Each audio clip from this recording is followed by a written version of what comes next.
प्यारे बच्चों, ज्योग्राफी का क्वेश्चन देखकर आज आपको यह पता जरूर चला होगा कि परीक्षा का सिस्टम बदल गया है। आप लोग जो है जिस तरह से परीक्षा की तैयारी किया करते थे, बहुत ऐसे बच्चे हैं जो क्या करते थे कि मॉडल पेपर क्वेश्चन बैंक रट के एग्जाम दे देते थे।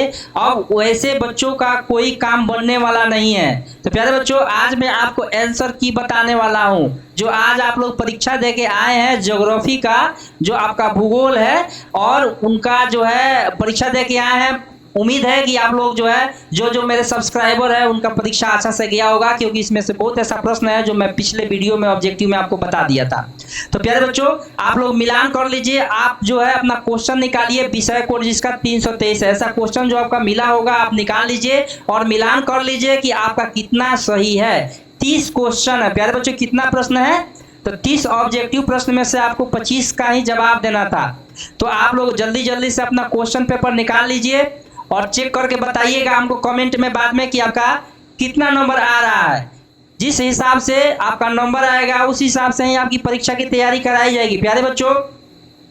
तो ये जो है आपका विषय कोड 323 वाला आज जो है 26 सितंबर को जो परीक्षा होने वाला है, जो मासिक परीक्षा सितंबर का है, कक्षा 12 इंटर का जो भूगोल है, इसका जो मासिक परीक्षा हुआ है, सेकेंड टर्मिनल एग्जाम। तो इसका जो है आंसर शीट जो है, आंसर की मैं जो है आप लोगों को बताने वाला हूं। तो ये जो आज क्वेश्चन कोई ज़्यादा मुश्किल आया नहीं था, बहुत आसान क्वेश्चन था। तो देखा जाए कि आप लोग कितना सही बनाए हैं।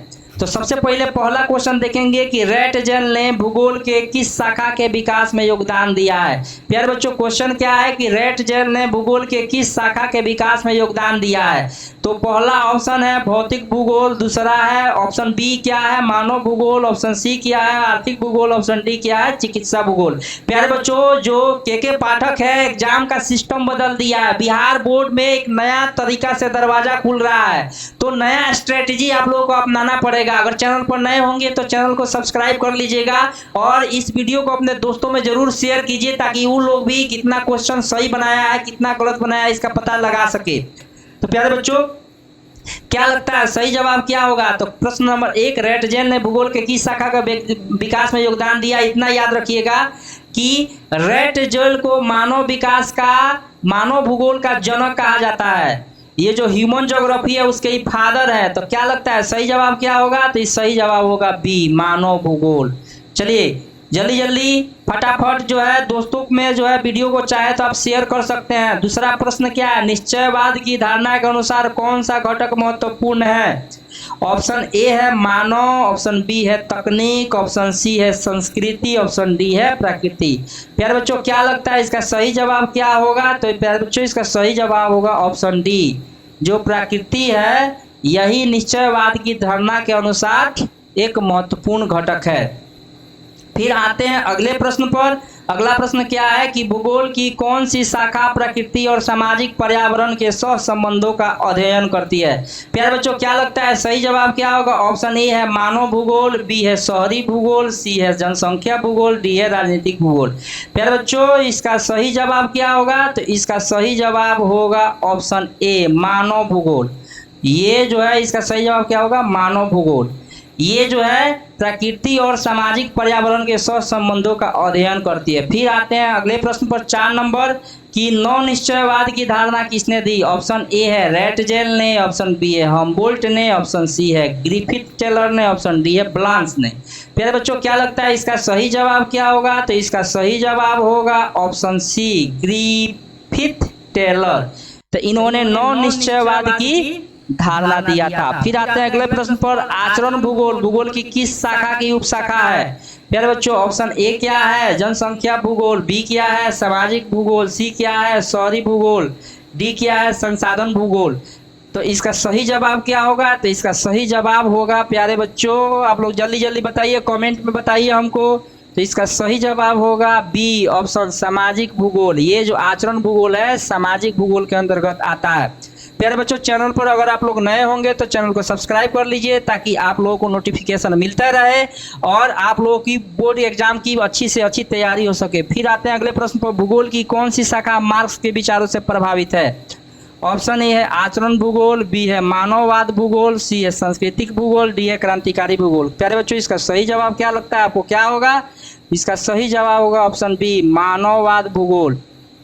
फिर आते हैं अगले प्रश्न पर। अगले प्रश्न पर आने से पहले मैं आपको बता दूं कि आप लोग कमेंट के माध्यम से आपका कितना एग्जाम में, सितंबर के टेस्ट एग्जाम में आपका कितना नंबर आया, हमसे शेयर कीजिए कमेंट के माध्यम से। फिर आते हैं अगले प्रश्न पर कि भूगोल में गणितीय तकनीकों के प्रयोग को क्या कहते हैं। ऑप्शन ए है मात्रात्मक क्रांति, बी है निश्चयवाद, सी है संभववाद, डी है नव निश्चयवाद। क्या लगता है क्या सही होगा जवाब इसका? तो इसका सही जवाब होगा प्यारे बच्चों ए मात्रात्मक क्रांति कहते हैं। फिर आते हैं अगले प्रश्न पर 8 नंबर पर, विश्व का सबसे अधिक जनसंख्या वाला देश कौन है प्यारे बच्चों? इसमें ऑप्शन देखिएगा, ए है भारत, बी है बांग्लादेश, सी है पाकिस्तान, डी है नेपाल। क्या लगता है? अपना प्यारा देश भारत ही सबसे अधिक जनसंख्या वाला देश अब बन गया है। इसने चीन को पछाड़ दिया। जैसा कि मैंने जनसंख्या पढ़ा रहा था पिछला वीडियो में, आप लोग देखिएगा। तो अगर चैनल पर नए होंगे तो आप जो अगर सब्सक्राइब कर लेते हैं तो सब्सक्रिप्शन वाला बटन में जाकर चैनल को ओपन करके वीडियो में देखिएगा।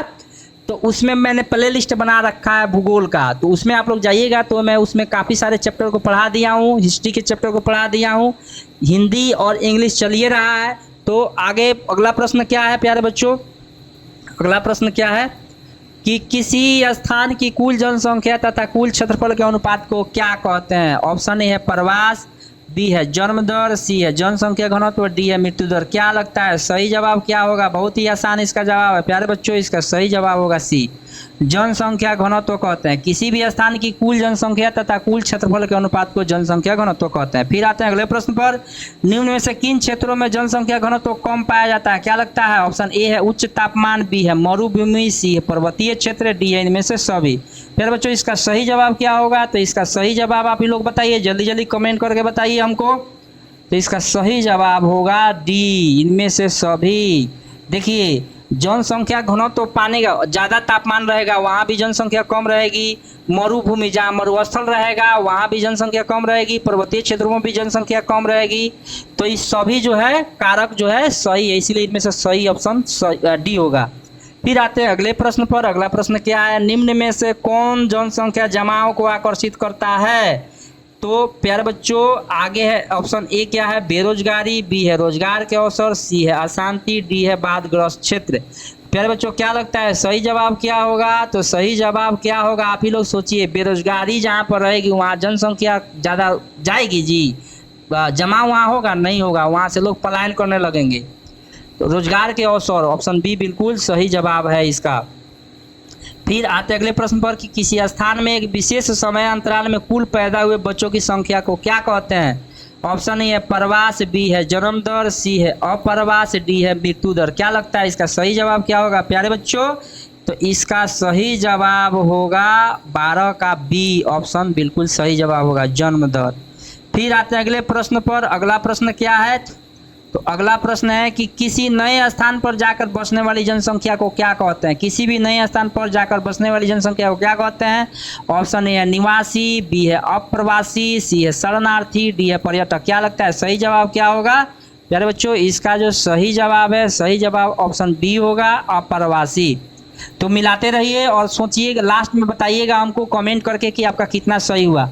फिर आते हैं अगले प्रश्न पर, निम्न में से कौन से कारक मृत्यु दर में गिरावट के लिए उत्तरदायी है? तो ऑप्शन ए क्या है? महामारी पर नियंत्रण, बी है संक्रामक रोग पर नियंत्रण, सी है ए बी दोनों, डी इनमें से कोई नहीं। क्या लगता है सही जवाब क्या होगा प्यारे बच्चों? इसका सही जवाब होगा सी ए और बी दोनों। अगर महामारी पर रोक लग जाए तब भी जनसंख्या के मृत्यु दर में गिरावट आ जाएगी और संक्रामक रोग पर नियंत्रण से भी। तो दोनों सही है, तो ऑप्शन डी सही है क्योंकि इसमें ए बी दोनों दिया है। फिर आते हैं अगले प्रश्न पर कि जनसंख्या संक्रमण सिद्धांत की किस अवस्था में जन्म तथा मृत्यु दर दोनों ही उच्च होती है? क्या लगता है प्यारे बच्चों? इसका सही जवाब क्या होगा? ऑप्शन ए है प्रथम अवस्था, बी है द्वितीय, सी है तृतीय, डी इनमें से कोई नहीं। क्या लगता है इसका सही जवाब क्या होगा प्यारे बच्चों? तो इसका सही जवाब क्या होगा आप लोग जल्दी जल्दी बताइए। तो इसका सही जवाब होगा ऑप्शन ए प्रथम अवस्था। तो जनसंख्या संक्रमण की प्रथम अवस्था में जन्म दर और मृत्यु दर दोनों जो है हाई होती है, उच्च होती है। आगे प्रश्न 16 नंबर, भारतीय जनगणना कितने वर्ष के अंतराल में होता है? ऑप्शन ए 5 वर्ष, बी है 10 वर्ष, सी है 15 वर्ष, डी है 20 वर्ष। इस आज के क्वेश्चन का सबसे आसान क्वेश्चन यही है प्यारे बच्चों। इसका सही जवाब क्या होगा? तो इसका सही जवाब 16 का बी होगा। 10 वर्ष के अंतराल पर ही जनसंख्या की गणना होती है, जनगणना होती है। लेकिन लेकिन लेकिन आप लोग को पता होना चाहिए कि 2011 के बाद 2021 में जनगणना नहीं हुई है। अभी तक मोदी सरकार पता नहीं कहाँ सोई हुई है कि जनसंख्या की गिनती नहीं करा रही है। फिर आते हैं अगले प्रश्न पर। अगला प्रश्न क्या है कि 2011 की जनगणना के अनुसार भारत का कौन सा राज्य में सबसे अधिक जनसंख्या है? प्यारे बच्चों, ऑप्शन ए है बिहार, बी है झारखंड, सी है उत्तरांचल, डी है उत्तर प्रदेश। क्या लगता है सही जवाब? भारत का सबसे अधिक जनसंख्या वाला राज्य कौन है? मैं बताया हूँ पिछले वीडियो में भी। तो ऑप्शन डी इसका बिल्कुल सही जवाब होगा, उत्तर प्रदेश। फिर आते हैं अगले प्रश्न पर। निम्न में से किस क्षेत्र में जनसंख्या घनत्व ज़्यादा है? जनसंख्या का घनत्व कहाँ सबसे ज़्यादा है? ऑप्शन ए है पर्वतीय क्षेत्र, बी है डेल्टा क्षेत्र, सी है मरुस्थलीय क्षेत्र, डी है दलदल क्षेत्र। क्या लगता है सही जवाब क्या होगा प्यारे बच्चों? इसका सही जवाब होगा ऑप्शन बी, डेल्टा क्षेत्र। जहाँ नदी घाटी होती है तो नदी के किनारे बसे जो लोग होते हैं, जहाँ पर वहाँ पर भूमि उपजाऊ होती है, इसलिए जनसंख्या का घनत्व ज़्यादा है। बिहार, यूपी और पश्चिम बंगाल का जो इलाका है, यहाँ पर समझिए कि नदियों का जाल बिछा हुआ है, तो यहाँ डेल्टाई क्षेत्र काफ़ी अधिक है, इसलिए यहाँ पर काफ़ी सारी जनसंख्या है। पर्वतीय क्षेत्र में और मरुस्थलीय दलदल क्षेत्र में जनसंख्या बहुत कम होता है घनत्व। अगला प्रश्न है 19 नंबर। निम्न में से कौन सा शहर महाराष्ट्र की राजधानी है? यह भी बहुत ही ईजी प्रश्न है। ऑप्शन ए नागपुर, बी है पुणे, सी है मुंबई, डी है अहमदाबाद। क्या लगता है सही जवाब क्या होगा? अनपढ़ आदमी भी बता सकता है। तो सही जवाब होगा ऑप्शन सी मुंबई। इसका सही जवाब होगा ऑप्शन सी मुंबई। फिर आते हैं अगले प्रश्न पर। अगला प्रश्न क्या है कि 2011 की जनगणना के अनुसार भारत का जनसंख्या घनत्व कितना है? प्यारे बच्चों क्या लगता है? ऑप्शन ए क्या है? ऑप्शन ए है 382 व्यक्ति प्रति वर्ग किलोमीटर, बी है 400 व्यक्ति प्रति वर्ग किलोमीटर, सी है 450 व्यक्ति प्रति वर्ग किलोमीटर, डी है 500 व्यक्ति प्रति वर्ग किलोमीटर। क्या लगता है सही जवाब क्या होगा? तो इसका सही जवाब होगा ए, 382 व्यक्ति प्रति वर्ग किलोमीटर। फिर आते हैं अगले प्रश्न पर। अगला प्रश्न क्या है? अगला प्रश्न है कि निम्न में से कौन सा जनसंख्या वृद्धि का एक घटक है? ऑप्शन ए है जन्म दर, बी है मृत्यु दर, सी है प्रवास और डी इनमें से सभी। क्या लगता है इसका सही जवाब क्या होगा प्यारे बच्चों? इसका सही जवाब आप लोग जल्दी जल्दी बताइए।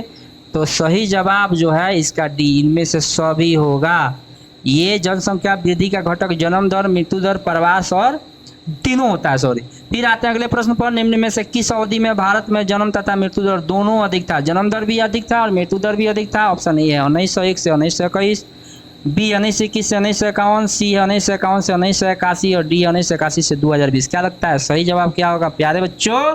तो इसका सही जवाब होगा ऑप्शन सी, 1951 से 1981 के बीच में जन्म दर और मृत्यु दर दोनों ही काफ़ी अधिक थी। फिर अगला प्रश्न क्या है? तो अगला प्रश्न है शिलांग किसकी राजधानी है? शिलांग किसकी राजधानी है? ऑप्शन ए है गंगटोक, बी है मेघालय, सी है कोहिमा और डी है गुवाहाटी। मैं ताजुब की बात कहूँगा अगर आपका ये क्वेश्चन जो है गलत हो रहा है तो। क्यों?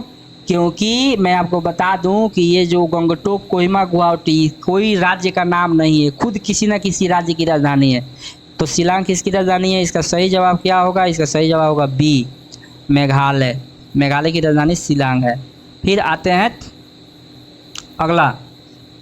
हालांकि अगला प्रश्न है, मैं फिर से एक बार मैं एक चीज़ हो गया कि जो गुवाहाटी है ये किसी राज्य की राजधानी नहीं है, आसाम का सबसे बड़ा शहर है। आसाम की राजधानी दिसपुर है। तो यह जो है गलत हुआ था, मैं इसको सुधार दिया। फिर अगला प्रश्न है 24 नंबर। निम्न में से किस वर्ष राष्ट्रीय युवा नीति शुरू की गई? प्यारे बच्चों ऑप्शन ए है 2001, बी है 2003, सी है 2005 और डी है 2007। मैं आपको बता दूं कि बहुत ऐसे वर्ष है जहां पर राष्ट्रीय युवा नीति के कार्यक्रम में जो है नए कई फेर बदल किए जाते रहे हैं। तो 24 का सही जवाब क्या लगता है, क्या होगा आपको? तो सही, इसका सही जवाब जो होगा, इसका सही जवाब इसका बी होगा, 2003 में, है ना। 2003 में राष्ट्रीय युवा नीति की शुरुआत हुई थी। हालांकि 1988 में भी इसकी घोषणा हुई थी। फिर 2014 में भी बनाया गया राष्ट्रीय युवा नीति। फिर अगला प्रश्न है निम्न में से कौन सा जनसंख्या संगठन के घटक है? ऑप्शन ए है साक्षरता दर, बी है लिंगानुपात, सी है शिक्षा, डी इनमें से सभी। क्या लगता है सही जवाब क्या होगा प्यारे बच्चों? तो सही जवाब होगा ऑप्शन डी, इनमें से सभी। ये सभी जनसंख्या संगठन के घटक है। फिर आते हैं अगले प्रश्न पर। अगला प्रश्न क्या है कि भारत में सबसे बड़ा धार्मिक अल्पसंख्यक समुदाय कौन सा है? तो ऑप्शन ए है बौद्ध धर्म, बी है जैन धर्म, सी है ईसाई और डी है मुस्लिम। तो प्यारे बच्चों, यहाँ जो भारत में है बहुसंख्यक हिंदू है, यहाँ की लगभग 80% जनसंख्या हिंदू है। तो उसके बाद जो है धार्मिक अल्पसंख्यक वर्ग कौन सा है, क्या लगता है सही जवाब इसका क्या होगा प्यारे बच्चों? तो सही जवाब इसका होगा ऑप्शन डी मुस्लिम। ये जो मुस्लिम लोग हैं ये जो है सबसे बड़े धार्मिक अल्पसंख्यक समुदाय है। फिर आते हैं अगले प्रश्न पर। मुख्य श्रमिकों को न्यूनतम वर्ष में कितने दिन रोजगार मिलना आवश्यक है? प्यारे बच्चों, आप लोगों को मैं पढ़ाते समय बताया था, ऑप्शन पहले बता दूं। ऑप्शन ए है 50 दिन, बी है 100 दिन, सी है 183 दिन, डी है 200 दिन। क्या लगता है सही जवाब क्या होगा? मैंने आपको बताया भी था कि जो मुख्य श्रमिक है उनको रोजगार कितना दिन मिलना चाहिए? लगभग 6 महीना अर्थात 183 दिन। ऑप्शन सी बिल्कुल सही जवाब है। फिर आते हैं अगले प्रश्न पर। अगला प्रश्न है कि शादी के बाद महिलाओं का एक गांव से दूसरे गांव में होने वाला प्रवास किस प्रकार का प्रवास है? ऑप्शन ए है आंतरिक प्रवास, बी है ग्रामीण प्रवास, सी अस्थायी प्रवास, डी में से सभी। क्या लगता है इसका सही जवाब क्या होगा प्यारे बच्चों? तो इसका सही जवाब क्या होगा? डी। ये सभी जो है महिलाएं जो है शादी के बाद जब जाती है तो वो सभी ये तीनों में आ सकता है वो प्रवास। फिर आता है सबसे आसान प्रश्न, हुगली नदी के सहारे कौन सा उद्योग विकसित है? प्यारे बच्चों, ऑप्शन ए है कपास, बी है जूट, सी है तांबा, डी है इनमें से सभी। क्या लगता है सही जवाब क्या होगा? तो इसका सही जवाब होगा ऑप्शन बी, जूट उद्योग जो है हुगली नदी के किनारे अवस्थित है। तो प्यारे बच्चों, आप इस तरह से 30 प्रश्न का मैंने आंसर बता दिया है। आप जल्दी से चेक कर लिए होंगे तो जल्दी से कमेंट कर दीजिए। चैनल पर नए हैं तो चैनल को सब्सक्राइब कीजिए ताकि आपको नोटिफिकेशन मिलता रहे और मेरा जो वीडियो आप तक पहुंचते रहे, ताकि मैं आपका बोर्ड एग्जाम में ज़्यादा से ज़्यादा हेल्प कर पाऊँ। फिर मिलते हैं अगले वीडियो में। दोस्तों के पास ज़रूर शेयर करके उनका भी पता ले लीजिएगा। तब तक के लिए जय हिंद, जय भारत।